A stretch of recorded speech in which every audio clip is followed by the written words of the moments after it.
কলার মোচা দিয়ে অনেকে অনেক ধরনের রেসিপি খায়, কিন্তু আজকে আমি এই যে টিকিয়া বানিয়ে নিলাম।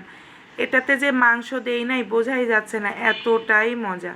স্কুল থেকে আসার সময় দেখি কলার মোচা বিক্রি হচ্ছে, তো আমি দেখেই কিনে ফেললাম, কারণ সব সময় তো আর পাওয়া যায় না। তো বারান্দায় বসে গেছি এগুলো বেছে নেওয়ার জন্য।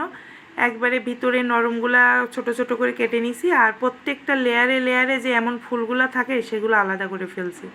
আর এই যে দেখেন আমি কত সহজে ভিতরে শক্ত অংশগুলো বাদ দিচ্ছি, মানে গোড়ার দিকে চেপে ধরে ছুরিটা দিয়ে একটু চাপ দিয়ে টান দিলেই কিন্তু ওই শক্ত অংশগুলো বের হয়ে যাবে।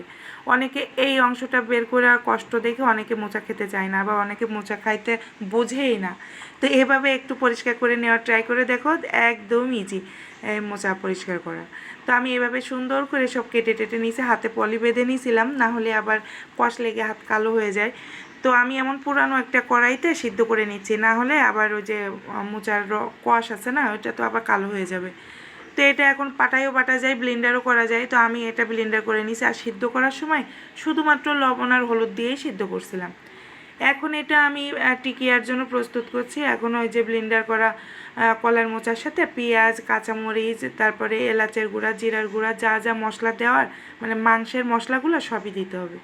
দিয়ে এবার নিজের মতো করে শেপ করে নিয়ে এই যে এভাবে ভেজে নিলে রেডি হয়ে যাবে কলার মোচা। একদম ইজি, ট্রাই করো তোমরা বাসায়, অনেক মজা কিন্তু।